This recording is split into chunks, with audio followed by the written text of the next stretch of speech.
My parents erased me for years, and the strangest part is they never once raised their voices while doing it. I landed in Jacksonville on a humid Thursday afternoon with one carry-on and a garment bag. No one was waiting at the curb. That wasn't surprising. Madison's commissioning weekend had a tight schedule, and my parents were busy hosting relatives, neighbors, and anyone who had ever worn a navy polo shirt within a 50-mile radius. I didn't expect a welcome committee. I just expected to still exist. The drive from the airport felt exactly the same as it had when I left 12 years ago. Same flat roads, same palm trees, same billboards promising car washes and church revivals. The only difference was that I was pulling into my childhood driveway in a rental car instead of my old blue Honda. The house looked smaller than I remembered. It always does when you come back with a different rank on your shoulder and a different kind of quiet in your head. The front door was unlocked. It usually was during family events. I stepped inside and was hit with lemon cleaner and baked ham. My mom believed in two things: disinfected countertops and visible pride. The living room was already full. My dad stood near the fireplace talking about leadership pipelines. Two of his retired Navy buddies nodded like he was giving a briefing. My mom was directing traffic between the kitchen and the dining room. Madison's photo in her midshipman uniform sat front and center on the mantel. No one noticed me right away. I stood there for a second holding my bag like a distant cousin who had shown up without texting first. Eventually my mom saw me. "Oh, you made it." That was it. No hug, no surprise. Just confirmation like I delivered a package on time. My dad turned, scanned me head to toe, and gave a short nod. "Flight okay?" It was fine. He went back to explaining something about supply chain readiness. I set my bag down and looked around. The wall to the right of the fireplace used to hold every Donovan in uniform. My dad's command photo. My mom in her nurse greens. My younger brother before his first deployment. Madison's Academy portraits. My high school graduation picture used to be there. So did the photo from my first surface warfare qualification ceremony. Now there was a gap where my frame had been. Not an obvious empty nail. Just a different arrangement. Someone had shifted the spacing, cleaned it up. I stepped closer to make sure I wasn't imagining it. I wasn't. My dad followed my line of sight for half a second, then looked away. "Your old room's being used for storage," my mom called from the kitchen. "You can take the guest room." The guest room used to be my grandmother's sewing room. It had a twin bed and curtains that hadn't changed since 2003. It was fine. I'd slept in worse places. I carried my bag down the hall and past Madison's room. The door was open. Garment bags hung from the closet rod. Navy dress whites were pressed and ready. Her cover sat perfectly centered on the dresser. On the desk was a framed printout of the commissioning program. Her name bolded. My parents' names listed underneath in the Proud Family section.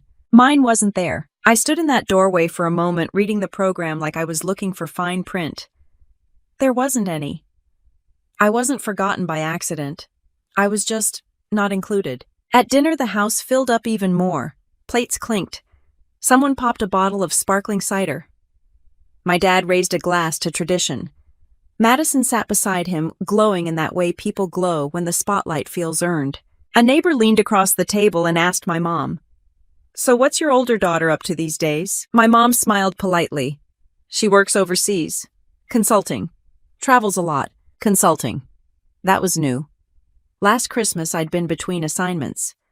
The year before that, I had left the Navy to explore other options. The story adjusted depending on the audience. No one asked me directly. That part was almost impressive. I ate my food and listened to people talk about career paths and mentorship and how proud they were that Madison had chosen the right track. My dad used that phrase twice. The right track. I had joined the Navy at 18. I'd served continuously. I'd promoted on time. I'd completed joint assignments most officers would kill for. But my path wasn't easy to summarize at a dinner table. It didn't come with glossy photos or public ceremonies. It required silence. After dinner, I wandered back to the living room. The house had quieted down a little. I stood in front of the family wall again. My dad's command photo took center position. Madison's Academy portrait was framed in navy blue with gold trim.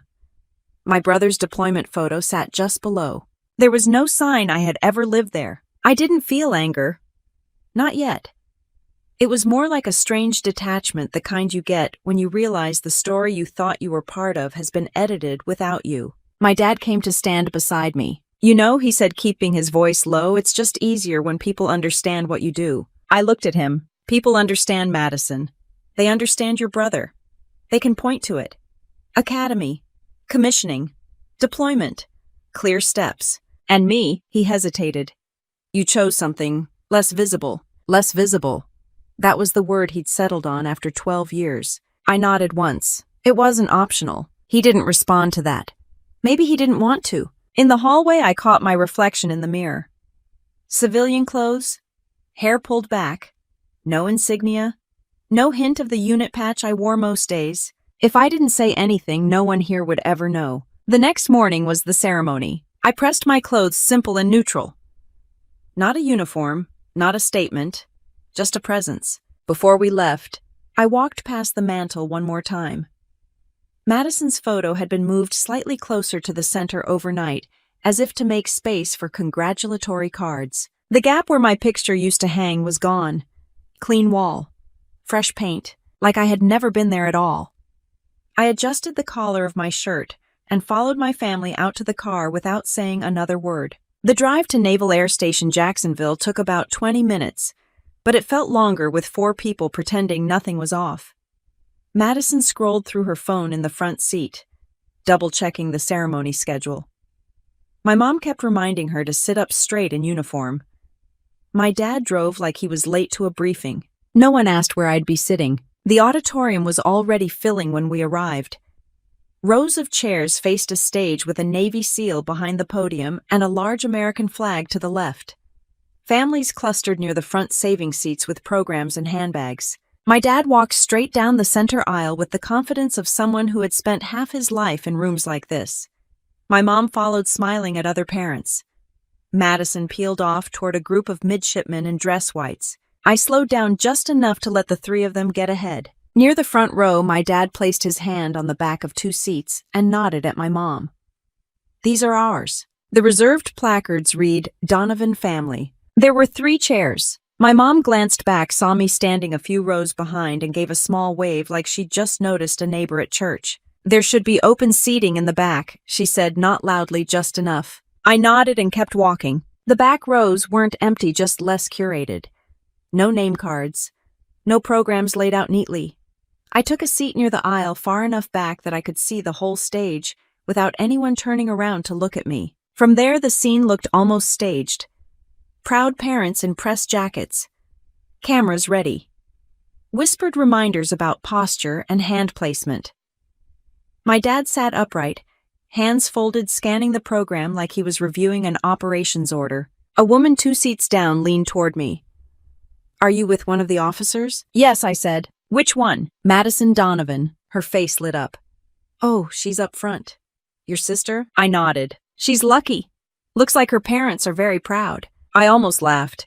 Not because it was funny, because it was accurate in a way she didn't realize. The ceremony began on time. A captain stepped to the podium and welcomed everyone.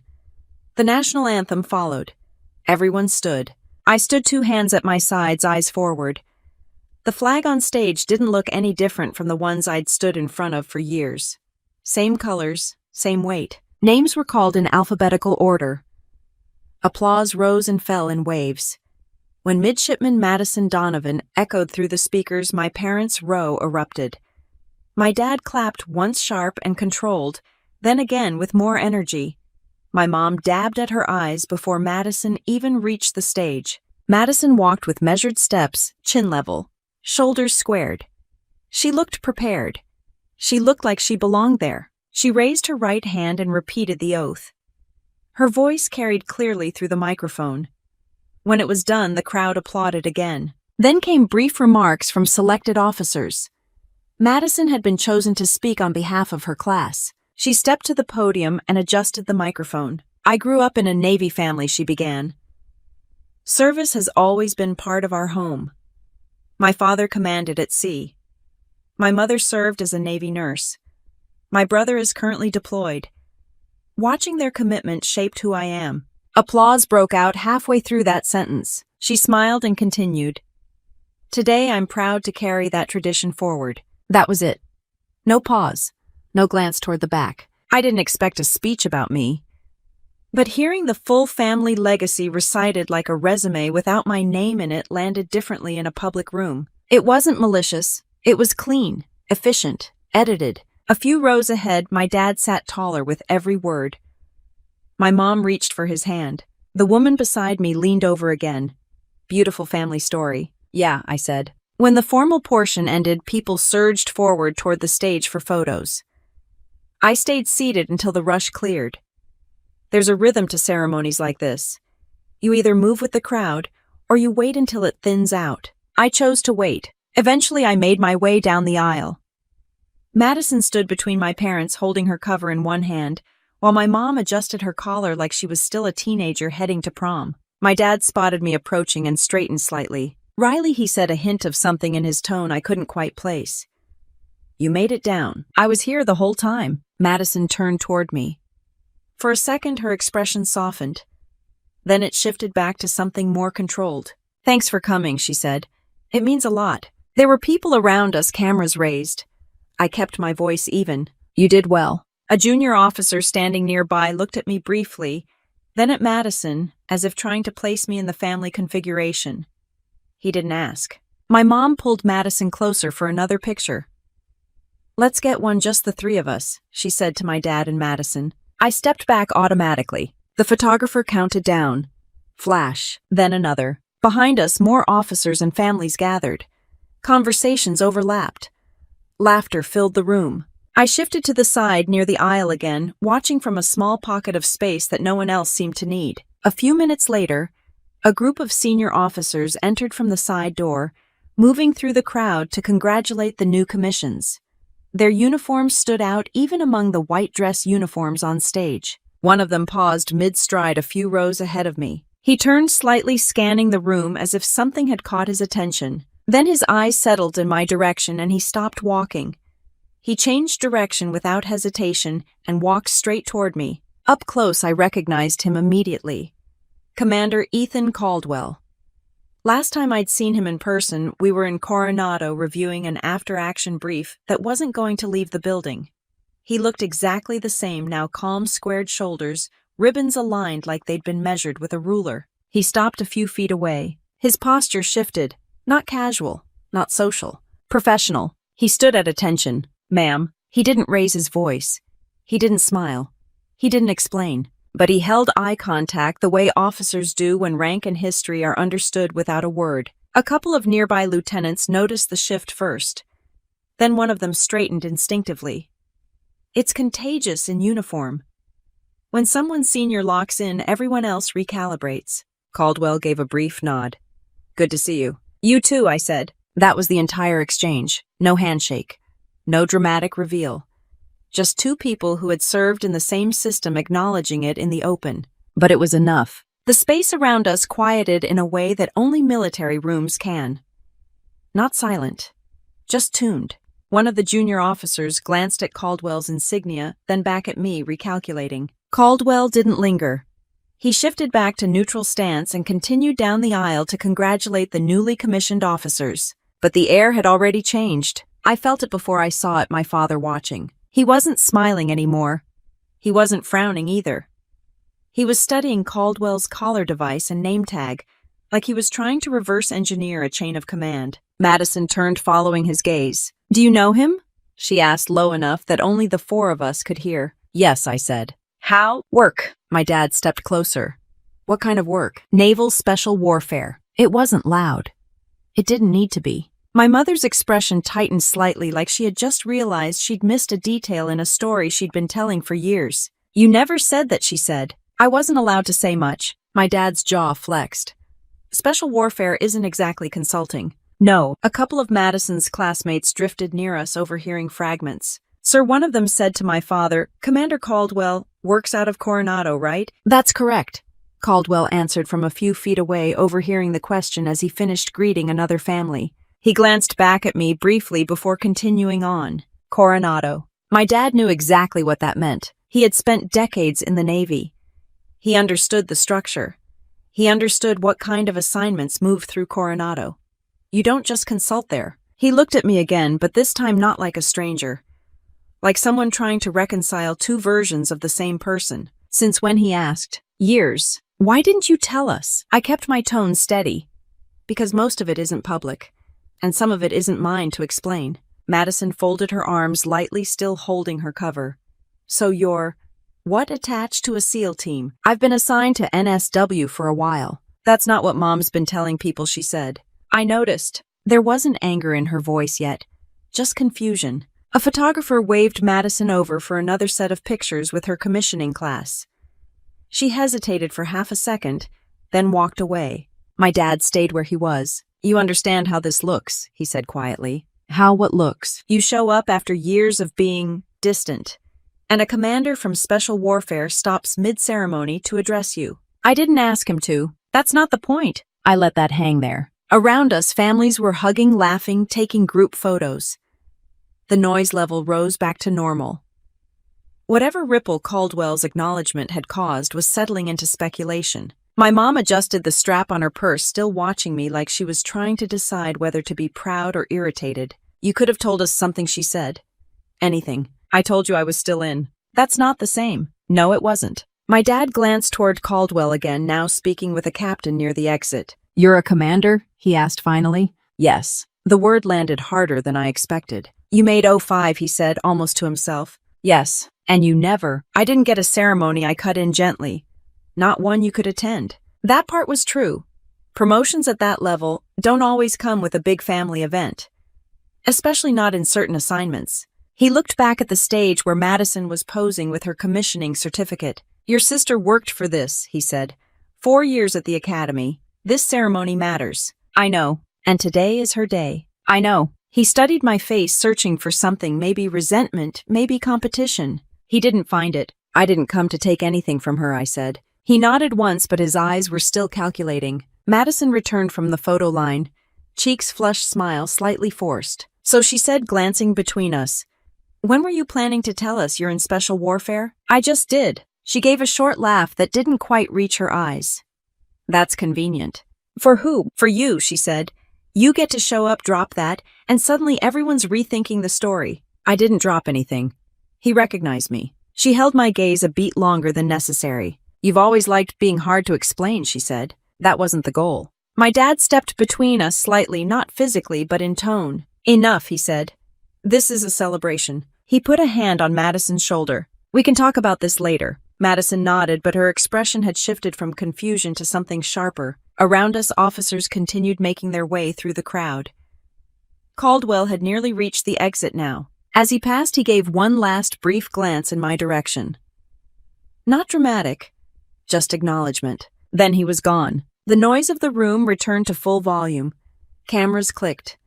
People laughed. My dad exhaled slowly, still looking at the door Caldwell had exited through. Special Warfare, he repeated almost under his breath. And for the first time since I'd stepped back into this house, he wasn't looking past me.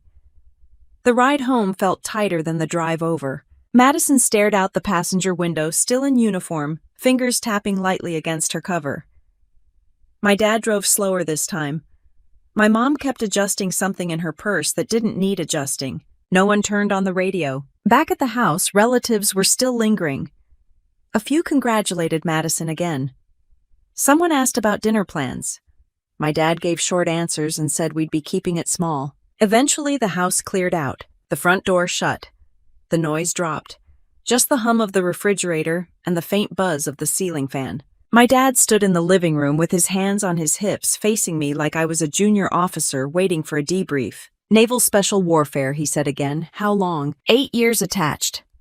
Before that, joint assignments. And you're a commander. Yes. You made 05 without once mentioning it to your family. I didn't mention it because I wasn't going to explain what I couldn't explain. That's not an answer. It's the only one I can give. My mom sat down slowly on the couch. We told people you left, she said almost quietly. We thought you did. I never left. You stopped showing up, she said. I was deployed. Or forward. Or somewhere that didn't allow guests. Madison leaned against the doorway, arms crossed. You could have said you were in Special Warfare without giving details. That wouldn't have satisfied anyone. My dad stepped closer. You think this is about satisfaction? It's about clarity. People ask about our kids. We answer.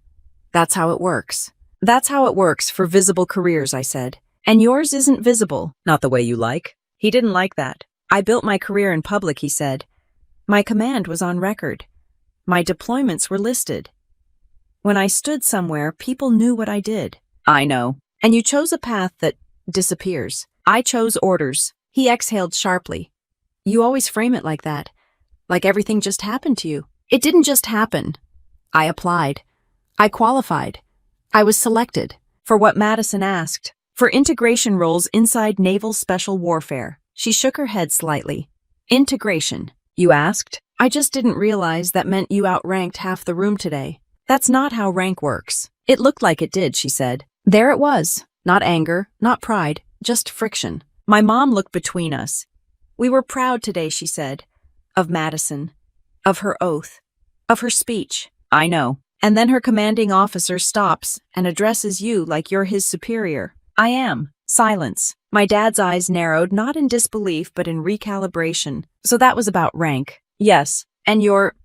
What in his chain? I've worked above him in certain assignments. He let out a low breath like air escaping from something sealed. You understand how that landed, he said. Yes. On your sister's day. I didn't stage it. Madison's jaw tightened. You didn't have to. You just had to exist. The word hung there. Exist. I wasn't trying to overshadow you, I said. You don't see it, do you? She replied. You vanish for years. No photos, no updates. Mom and Dad have to explain you like you're a rumor. Then you show up and a special warfare commander salutes you in public. He didn't salute. You know what I mean. I didn't ask for that. You didn't stop it either. That almost made me smile. You wanted me to correct him? That's not funny. I'm not joking. My dad stepped in again. Enough. He looked at Madison first. Today was earned. Don't cheapen it. Then he looked at me. And you. I waited. You could have chosen something we could stand behind. There it was. Not disapproval of my service. Not disbelief. Just discomfort. I chose something I believed in, I said. And that's fine, he replied. But don't expect us to celebrate what we don't understand. You never asked to understand it. His expression shifted slightly. You never offered. I wasn't allowed to. Madison let out a short breath. That's convenient. It's classified, I said flatly. She rolled her eyes. Everything is classified when it suits you. That's not how that works. She pushed off the doorway and walked closer. I spent 4 years at the academy, she said. 4 years grinding. Networking, competing. Today mattered. It should. And then everyone's whispering about you. I didn't whisper. You don't have to. You just show up with mystery. I held her gaze. You think I enjoy that? I don't know what you enjoy, she shot back. We haven't known for years. That one landed. My mom stood up slowly. We didn't erase you, she said. I looked at the wall. My picture wasn't there. You rearranged, I said. That was for space. For what? For what people understand, my dad said. He didn't sound angry, just tired. Madison's path is clean, he continued. Academy. Commission. Supply Corps. It fits. And mine doesn't. It's not that simple. It is to you. He opened his mouth, then closed it. Madison's tone shifted slightly. Less sharp now. You made everything awkward today, she said. People were asking questions I didn't have answers to. You could have said I'm still serving. I didn't know what to say. That's not my fault. She looked away. In the quiet that followed, the house felt smaller. My dad ran a hand across the back of a chair. We'll talk about this when it's not fresh. I nodded once, but nothing about it felt temporary. 3 weeks later, I was back in Coronado reviewing readiness reports when my secure inbox flagged a message from our security manager. Subject line: internal assessment, external citation review. That's not the kind of email you ignore. I closed out of the readiness dashboard and opened it. A defense policy blog had published an article about operational hesitation in early women integration efforts within naval special warfare. The piece cited an academic paper written by Ensign Madison Donovan, my sister. I read the attached excerpt twice. She had used publicly released FOIA documents from a 2015 operation. The documents were redacted, stripped of tactical context, and reduced to a timeline of events. In her paper, she interpreted a delay in engagement as evidence of integration-driven command uncertainty. In plain English, she suggested that hesitation tied to gender integration had destabilized the mission. The blog had taken that interpretation and run with it. They didn't name me, but they named the task unit. And I had been the officer in charge. I leaned back in my chair and let the room settle. This wasn't a leak. The documents she cited were technically public. Redacted, but public. She hadn't hacked anything. She hadn't accessed classified systems. She had misread what she didn't understand. My phone buzzed. It was my XO. "You've seen it." "Yes." "Assessment standard," he said. "We need to confirm nothing classified was misrepresented." "I understand." "And Riley." "Yeah." "Self-report, today. Already drafting it." He hung up. There's a difference between scandal and paperwork. This was paperwork. But paperwork in the wrong hands can wreck a career just as efficiently. I opened a blank memo template and began typing. Subject self-report. Familial relationship and external citation. I stated the facts. Yes, the author is my sister. Yes, the cited operation involved my command. No, I did not provide her with any non-public information. No, I had no prior knowledge of her interpretation. Clear. Direct. No emotion. When I sent it, I felt something I hadn't felt in years. Exposure. Not operational exposure. Personal exposure. An hour later, I was in the security office. The security manager, a civilian who had been in that chair longer than I'd been in uniform, skimmed my memo. "You didn't coach her." "No." "You didn't discuss the 2015 op in detail." "I couldn't if I wanted to." He nodded. "The blog's pulling traffic. Think Tank reposted it this morning." That was fast. Policy crowd loves a clean narrative. He leaned back. "We'll review the cited material against what's actually releasable.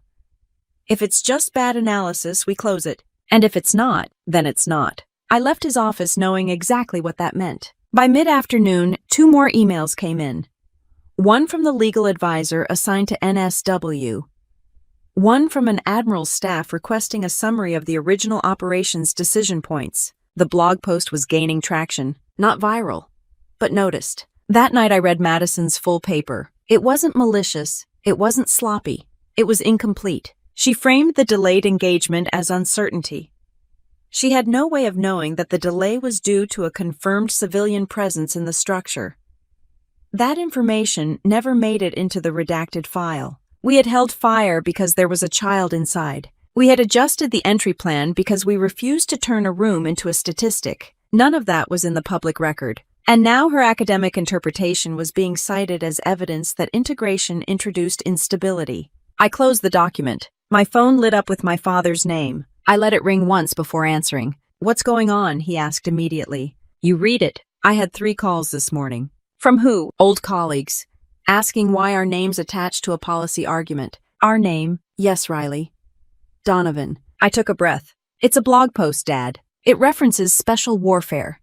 It references hesitation. It references redacted material. And your sister wrote it. She cited public documents." He lowered his voice slightly. "Is this going to affect you? There's an assessment, an investigation, no A review. That's not the same thing." "It's not." He was quiet for a moment. "Madison says she didn't mean anything by it." "I don't think she did. She's young. She's an officer." That landed. "You're telling me this is her fault?" "I'm telling you it's her paper. And yours is the name that's going to be questioned." "I can handle it." "That's not what I'm worried about." Of course it wasn't. He was worried about optics. "We'll see what the review says," I replied. He exhaled.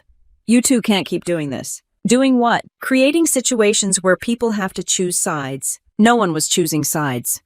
The Navy doesn't work that way. After we hung up, I stared at the ceiling in my apartment. I thought about the ceremony, about Madison saying I made things awkward just by showing up. Now she had written something that put my command under a microscope. I didn't feel angry. I felt tired. The next morning I was called into a conference room with legal and 2 senior officers from NSW leadership. A printed copy of this blog article sat in front of them. One of them tapped it lightly. "Commander Donovan," he said, "walk us through what actually happened in 2015. I didn't rush the answer. "We held fire because there was a minor in the structure," I said.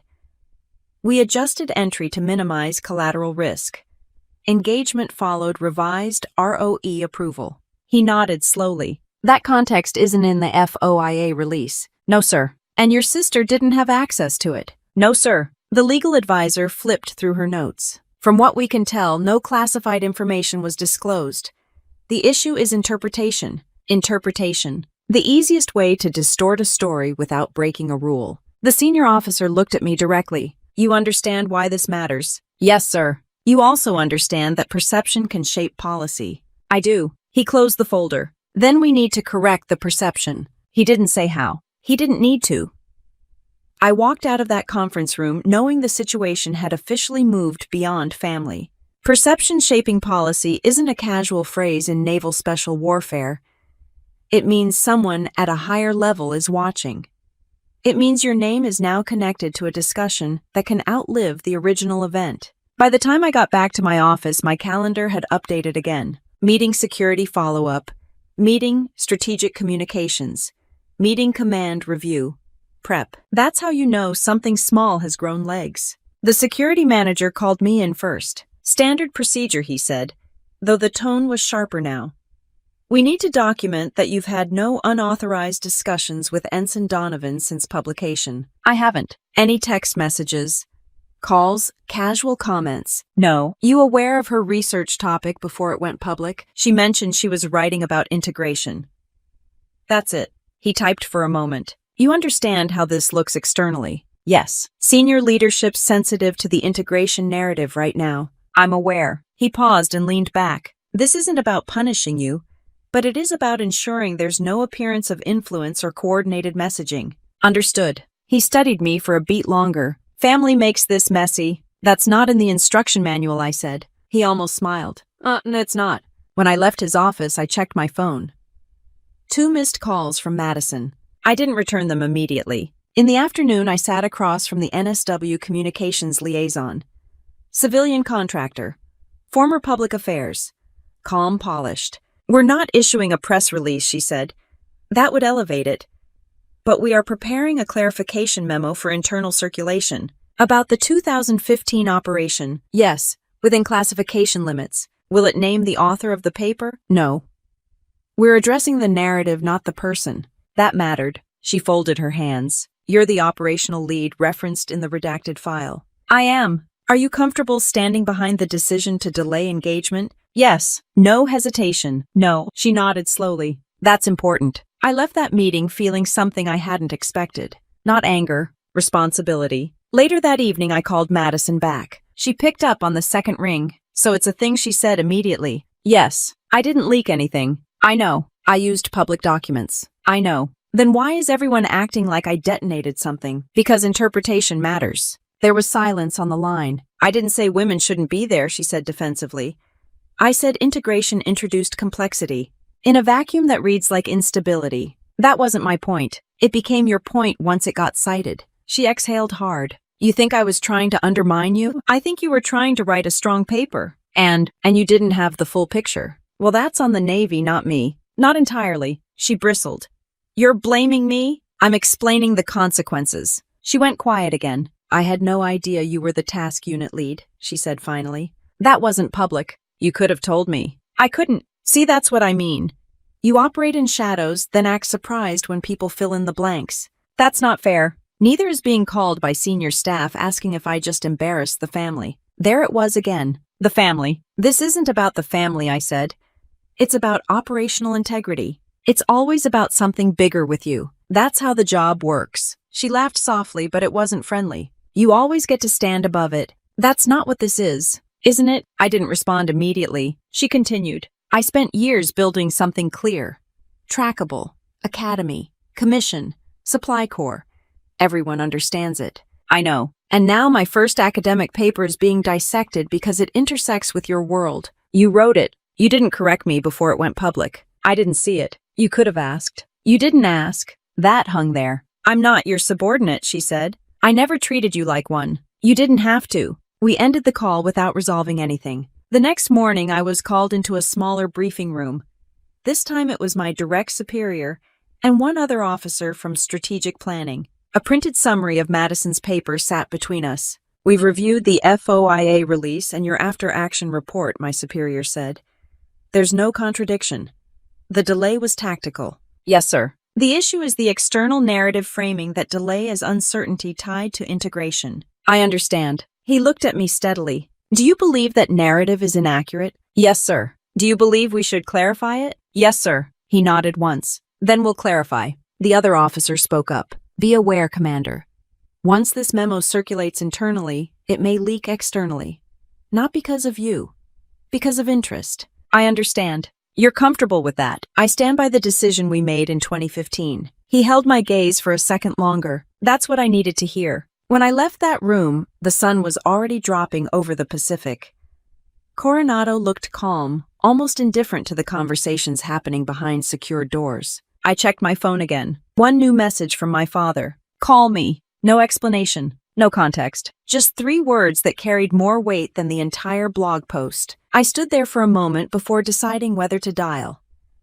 I stared at my father's message for a full minute before calling him back. He picked up immediately. What's the status? He asked, no greeting. There's a review. It's routine. That's not what I'm hearing. Who are you hearing it from? People who still have connections. Of course he was. It's an internal clarification, I said. No charges, no violations. And Madison? She's being asked to revise her paper. He exhaled sharply.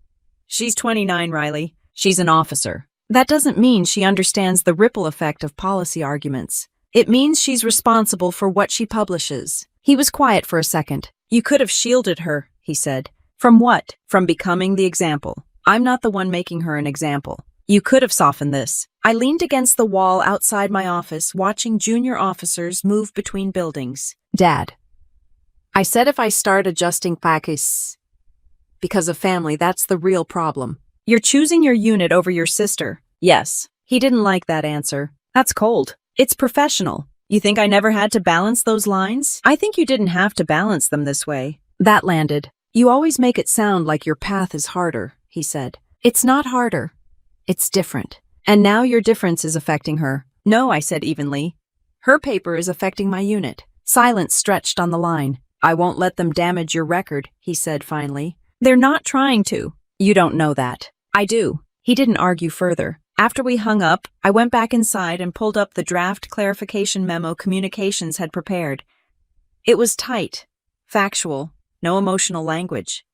It explained the operational delay, the ROE parameters, and the confirmed civilian presence that justified the tactical shift. It didn't mention Madison. It didn't mention integration politics. It didn't mention me by name. Just the facts. That's how you protect a unit. Later that afternoon, I was called into my commanding officer's office. He closed the door behind me. Sit. I did. You understand, he said, that we're walking a fine line. Yes, sir. We do not want this to look like we're crushing academic debate. Understood. But we also will not allow incomplete narratives to shape policy. Yes, sir. He leaned forward slightly. You have the option to step back from this. Recuse further involvement.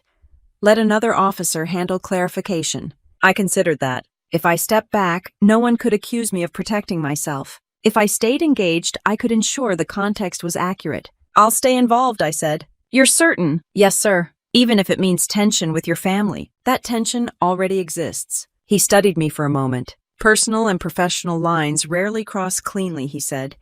Handle it with discipline. Yes, sir. When I left his office, I felt lighter. Not because the situation was resolved, because I had chosen. That night, Madison called again. This time I answered immediately. They want me to amend the paper, she said without preamble. I expected that. You told them to. No. They cited operational context not included in original release. That's you. That's the unit. She was quiet for a moment. So what, I just look careless? You look like someone who didn't have full access, which makes me look naive. You're not naive. Don't patronize me. I'm not. She let out a frustrated breath. You always get to be the serious one, she said. The one who operates at some higher level. That's not how this works. It feels like it. I rubbed my forehead. This isn't about status, I said. It's about accuracy. You think I don't care about accuracy? I think you cared about making a strong argument. That's what officers are trained to do. Yes. And now I'm being told I contributed to misperception. That's the phrasing. She laughed under her breath. You know what the worst part is? What? I didn't even know you led that task unit. I didn't know it was yours. It wasn't mine. It was ours. You know what I mean. I did. If I'd known, she continued, I might have written it differently. That's the problem. What? You shouldn't need to know it was me. She didn't respond. If the analysis was incomplete, it was incomplete regardless of who was involved. Another pause. So you're not going to protect me, she said. I'm protecting the facts. That's not the same thing. No. The line stayed open for a few seconds. You always choose the mission, she said finally. Yes. Even over us. Yes. She ended the call without saying goodbye. I stood in my apartment kitchen for a while after that, staring at the countertop, like it might offer a better answer. Choosing integrity over revenge is easy in theory. In practice, it means watching your own sister absorb consequences you could have softened. The clarification memo went out the next morning to internal leadership channels. It didn't attack her. It didn't defend me. It corrected the record. By afternoon, the same defense blog that had amplified her paper quietly updated their article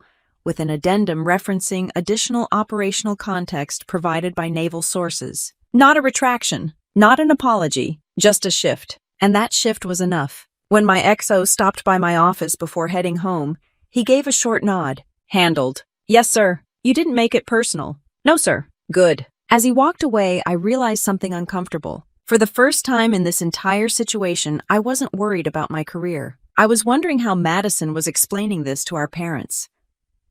I found out how she was explaining it when my mother called the next morning. She's upset, Mom said, skipping any greeting. They made her revise the entire section. They asked her to correct the interpretation, I replied. She worked hard on that paper. I don't doubt that. You could have clarified things before it went public. I couldn't. And I wouldn't have. A pause. She feels blindsided. So did my unit. Mom exhaled softly the way she used to when one of us tracked mud across the kitchen floor. You two are always on opposite sides of something. We're not on opposite sides, I said. We're on different responsibilities. She thinks you let this happen. I didn't stop it from happening. That's the same thing to her. Maybe it was. By the end of the week, the internal review formally closed. No violation. No reprimand tied to me. No security breach. The official language read, publicly available documentation was interpreted without full operational context.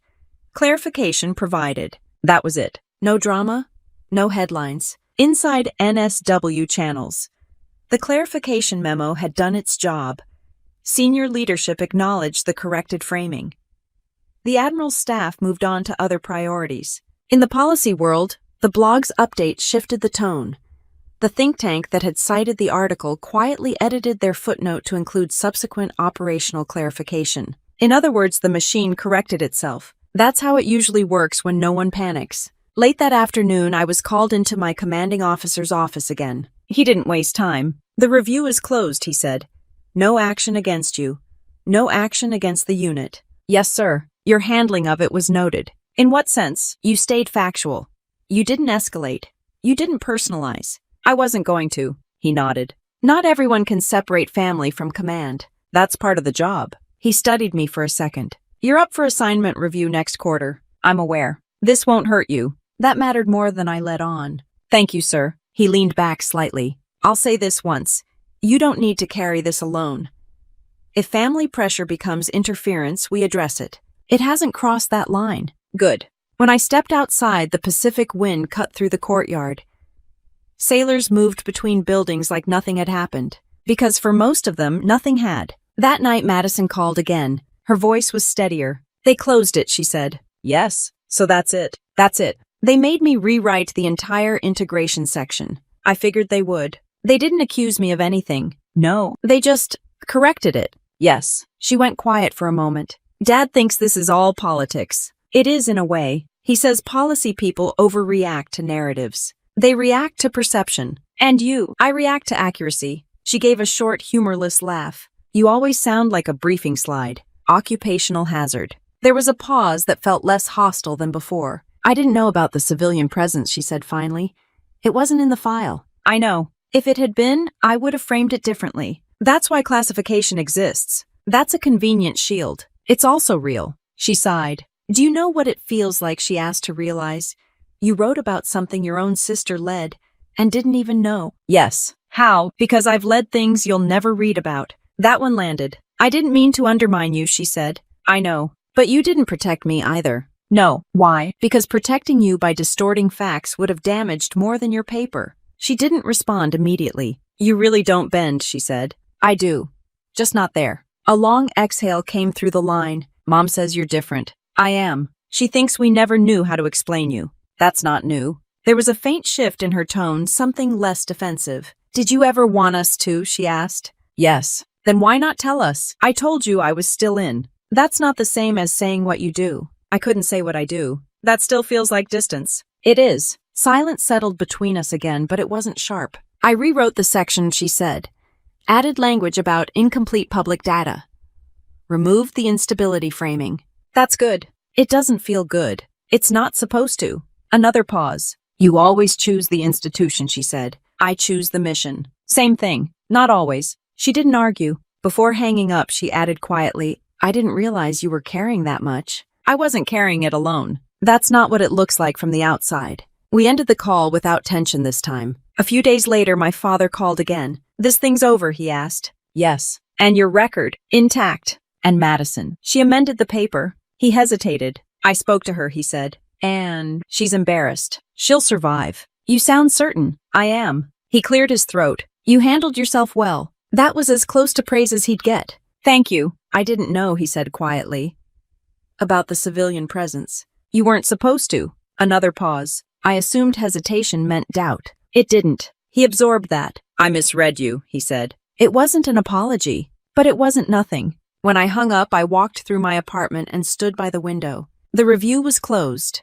The narrative was corrected. The damage contained. Professionally, the system had done exactly what it was designed to do. And for the first time since the ceremony, I wasn't thinking about blogs or policy or memos. I was thinking about the wall in my parents' living room. I booked a weekend flight back to Jacksonville without telling anyone. Not for a ceremony, not for a crisis. Just because I wanted to see that wall in person. The house looked the same as always. Same driveway cracks. Same flag by the porch. The only difference was the quiet. No relatives. No catered trays. No staged pride. My mom opened the door this time before I knocked twice. Oh, she said, surprised. You didn't tell us you were coming. I had leave. She stepped aside. My dad was in the living room reading something on his tablet. He looked up, paused, then stood.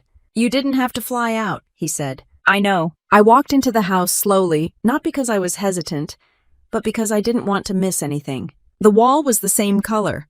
The frames were arranged differently, but my picture was back. Not in the center. Not oversized.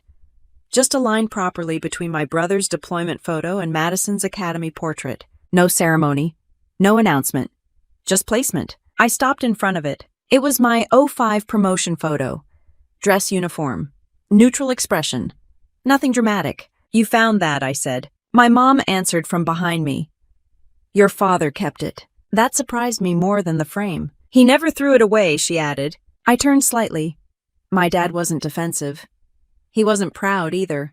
He just looked thoughtful. We didn't know what to say about you, he said. You didn't have to say anything. That's not how families work. Apparently it is. He didn't argue. Madison came down the hallway in jeans and a t-shirt. No uniform this time. No posture to maintain. You're back, she said, for a couple days. She glanced at the wall, too. I didn't ask them to put it up, she said. I didn't assume you did. There was no edge in her tone. Just honesty. We sat at the kitchen table, later the four of us. No audience. No rank structure. Just coffee and the sound of the dishwasher humming. My dad folded his hands. I spoke to a colleague about that 2015 operation, he said. That was unnecessary. I needed context. And he told me what redacted usually means. I waited. It means we don't have the full picture. Yes. He nodded slowly. I assumed hesitation meant uncertainty. It didn't. I know that now. That was as close as he'd come to admitting he had judged me. Madison traced the rim of her coffee mug. I rewrote the sections again, she said. Added a paragraph about the limits of public data. That's responsible. It also makes my argument weaker, or more accurate. She looked up at me. You don't feel the need to win, do you? No. That must be nice. It's not about winning. It always feels like that. For you, for everyone. My mom leaned forward slightly. We didn't erase you, she said again, softer this time. You edited me out, I replied. My dad exhaled slowly. We didn't understand your career. You didn't try. That's not fair. It is. Silence filled the space between us. Not sharp, not explosive, just honest. I didn't know how to talk about what you do, he said finally. People ask questions. You could have said I'm still serving. That invites more questions. And I didn't have answers. That's not a reason to remove me. He looked at the wall again. I didn't remove you, he said. You rearranged. He almost smiled at that. Yes, he admitted. I rearranged. Madison broke the tension with a quiet laugh. You really do talk like a briefing, she said to me. You really do talk like someone who hates ambiguity, I shot back. She shrugged. I was raised by him. We all glanced at my father. He didn't deny it. I wanted clean narratives, he said. Academy. Commission. Deployment. Promotion. Things I could explain. And mine didn't fit. No. And that bothered you. Yes. The honesty was new. My mom reached across the table and touched my hand. We were proud, she said. We just didn't know how to show it. That's not the same as not being proud, Madison added quietly. I looked at her. You could have asked me about the paper, she said, before it went out. You could have asked me about the operation. That's different. It's not. She held my gaze for a moment, then nodded once. Fair. We didn't hug. No dramatic reconciliation. No tears. Just adjustments. Later that evening, I stood in the living room alone. The wall didn't look crowded anymore. It looked balanced. Not because my photo was bigger, because it was acknowledged. My dad walked in behind me. I never meant to make you feel invisible, he said. You didn't make me invisible, I replied. You just preferred the version of me you could describe. He absorbed that. I can describe you now, he said. Try. He looked at the photo. Commander Riley Donovan, he said slowly. Naval Special Warfare. It wasn't polished. It wasn't public, but it was accurate. And for the first time in years, I didn't feel like a footnote in my own house. I buttoned my dress uniform slowly, the fabric sitting heavier than usual across my shoulders. The event was small. A regional leadership forum focused on women in the military. Nothing dramatic. No national broadcast. Just officers, enlisted personnel, a few retirees, and some families who still showed up to these things out of habit or hope. I hadn't asked my parents to come. They showed up anyway. I saw them when I stepped into the community hall in Jacksonville. My dad stood near the back, hands clasped behind him, posture still sharp even in retirement. My mom sat beside him. Madison was there too, out of uniform, hair pulled back, watching the room instead of the stage. The program listed speakers in simple order. Commander Riley Donovan, Naval Special Warfare. No footnotes, no edits, no vague descriptions. When my name was called, I walked to the podium without looking at them first. The microphone didn't need adjusting. I scanned the room once. Mixed ranks, mixed generations. A few younger women near the front leaning forward slightly like they were deciding whether this career was worth the trade-offs. I didn't bring notes. I grew up in a Navy family, I began. Service was never optional in our house. It was expected. A few quiet laughs. I took a path that wasn't easy to explain at dinner. More knowing smiles. I stayed in. I promoted. I transferred into Naval Special Warfare integration roles. Most of that work doesn't come with public ceremonies.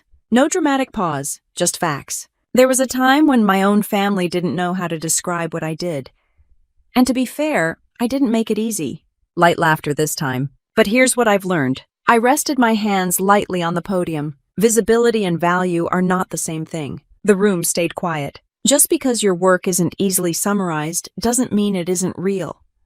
Just because your career doesn't fit a clean narrative doesn't mean it lacks integrity. I didn't mention the blog. I didn't mention the review. I didn't mention Madison's paper. I've been in rooms where hesitation saved lives.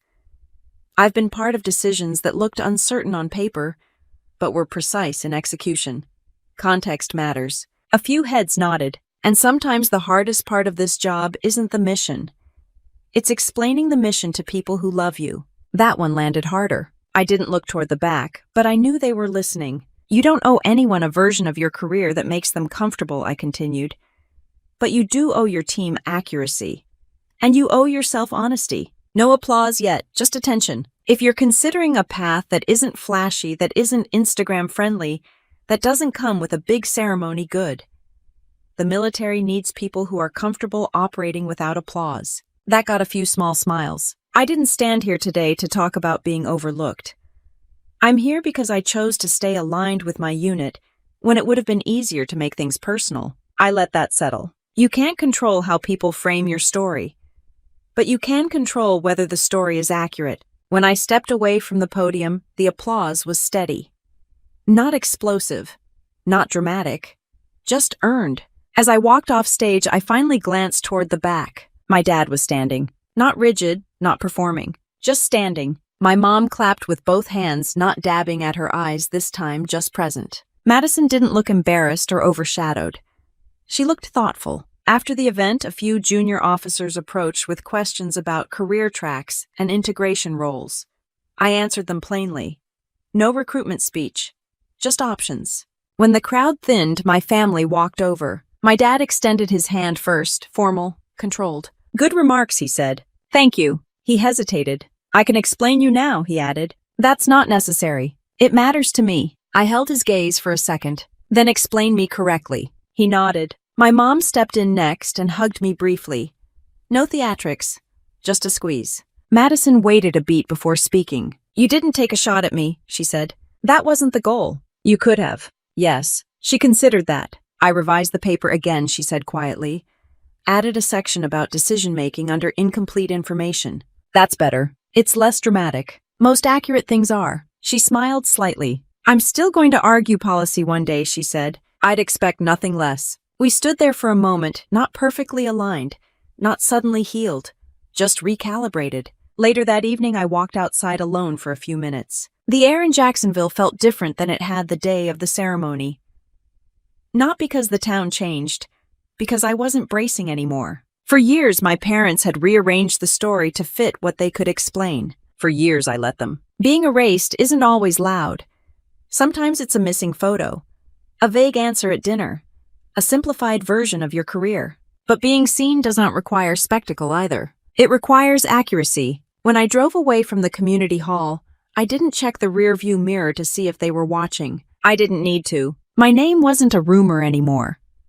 On the flight back to Coronado, I kept thinking about how quiet the shift had been. There was no dramatic apology, no public announcement that I had been misunderstood for years. Just a photo back on a wall, a corrected record, a father who could finally say my rank without hesitation, a sister who learned that context matters more than headlines. My parents didn't erase me because they hated me. They erased what they couldn't explain. And for a long time, I let them. But here's the truth. I had to learn the hard way. You don't need to shrink your career to make other people comfortable. You don't need to simplify your service so it fits into a cleaner family story. And you definitely don't owe anyone a version of your life that edits out the parts they don't understand. Family drama doesn't always end in destruction. Sometimes it ends in recalibration. Sometimes revenge isn't about burning bridges. It's about standing still long enough for the truth to catch up. If you've ever felt erased in your own family, especially in a military family where image and legacy matter, you're not alone. Being unseen doesn't mean you're insignificant. It just means your work might be happening somewhere others can't see. And if stories like this real military family drama, family revenge stories grounded in integrity, not fantasy, mean something to you, then stay here. Subscribe to the channel, because there are a lot more stories about parents, sisters, service rank, and what happens when the person everyone underestimated finally stands in uniform and lets the room adjust. I'll see you in the next one.